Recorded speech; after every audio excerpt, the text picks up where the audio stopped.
સુરેન્દ્રનગરમાં 80 foot road પર આવેલ કોળી સમાજની બોર્ડિંગ ખાતે તળપદા કોળી સમાજની બેઠક શરૂ.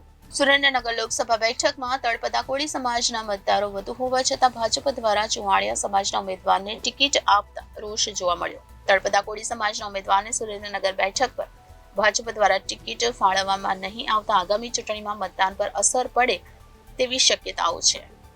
ટિકિટ ફાળવણી તેમજ ઉમેદવારની પસંદગીને લઈ ભાજપ પક્ષ દ્વારા તળપદા કોળી સમાજ સાથે અન્યાય થયો હોવાની પણ બેઠકમાં ચર્ચાઓ થઈ હતી. મીટિંગ એટલા માટે કરે છે કે સૌરાષ્ટ્રમાં 3 સીટો તળપદા કોળીની છે. જુનાગઢ, ભાવનગર અને સુરેન્દ્રનગર. પણ છેલ્લા 3 વખતથી ભારતીય જનતા પાર્ટી અન્યાય કરે છે. જુનાગઢ અને ભાવનગરમાં બંને સીટો બંને પાર્ટીઓ કોળીને ટિકિટ આપે છે.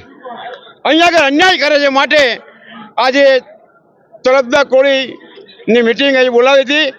એના વિરુદ્ધમાં કે ગમે એમ કરીને કાં તો એને ઉમેદવારી પાછું ખેંચે અને તળપદા કોળીને ટિકિટ આપે. બસ. આવનારા દિવસોમાં અમે ભારતીય જનતા પાર્ટીના વિરુદ્ધમાં મતદાન કરવા માટે દરેકને વિનંતી કરી છે. પાર્ટી ટિકિટ આપશે તો લડશું. હાથ ફેર લડ્યો છું અને 8મી ફેર લડીશ. પણ પાર્ટી ટિકિટ આપે તો. 2014 માં તળપદા કોળી નથી આપી, 2019 માં આજે કેમ? સમાજ 2014 માં નથી આપી, 2019 માં નથી આપી. એટલે 3 વખતે હું બોલ્યો ને, 3 વખતથી અન્યાય કરે છે. એટલે એ અન્યાય સહન ના થાય એટલા માટે આજે તળપદા કોળી બધા ભેગા થયા છીએ અને એમને બતાવીશું કે કેવી રીતે સીટ જીતાય છે. ભડિયાદરા ગામ ચોકી ગામ પંચાયતમાં ઉપસરપંચ તરીકેની ફરજ બજાવું છું. આજ રોજ સુરેન્દ્રનગર લોકસભાના સામાજિક આગેવાનોની મિટિંગ મળી હતી.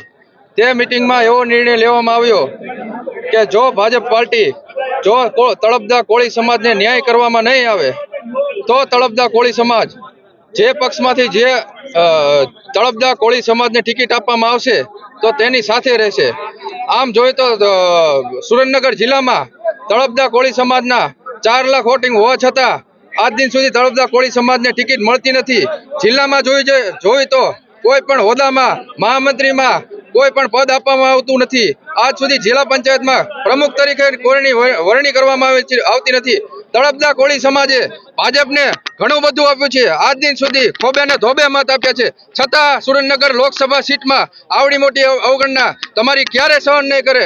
જો આવનાર સમયમાં જો આ ટિકિટની ફેરબદલી નહીં કરવામાં આવે તો કોળી સમાજ નોટ અને વોટ સાથે આવનારા તળપદા કોળી સમાજના ગમે તે પક્ષમાંથી ઉમેદવાર આવશે, છેવટે અપક્ષમાંથી લડવા તૈયાર છે. તો મારી નમ્ર વિનંતી એવી છે કે જો તળપદા કોળી સમાજને ટિકિટ નહીં આપવામાં આવે તો આનું પરિણામ તમારે ભોગવવું પડશે. માટે નેતૃત્વ મળે એ માટેનું મનોમંથન કર્યું છે. સમાજે કમિટી બનાવી છે અને સમાજનું નેતૃત્વ આ વિસ્તારમાંથી કોણ કરશે એની પેનલ સમાજની કમિટી બનાવીને આપશે અને એ લાગણી, એ યાદી પ્રદેશના નેતૃત્વ સુધી પહોંચાડવાનો પ્રયત્ન કરીશું અને સમાજની જે લાગણી છે એ લાગણીને ન્યાય મળે એ વાત ગુજરાત પ્રદેશ કોંગ્રેસ સમિતિના મોવડી મંડળ સુધી પહોંચાડીશું. Bureau report Janadesh news, Surendranagar.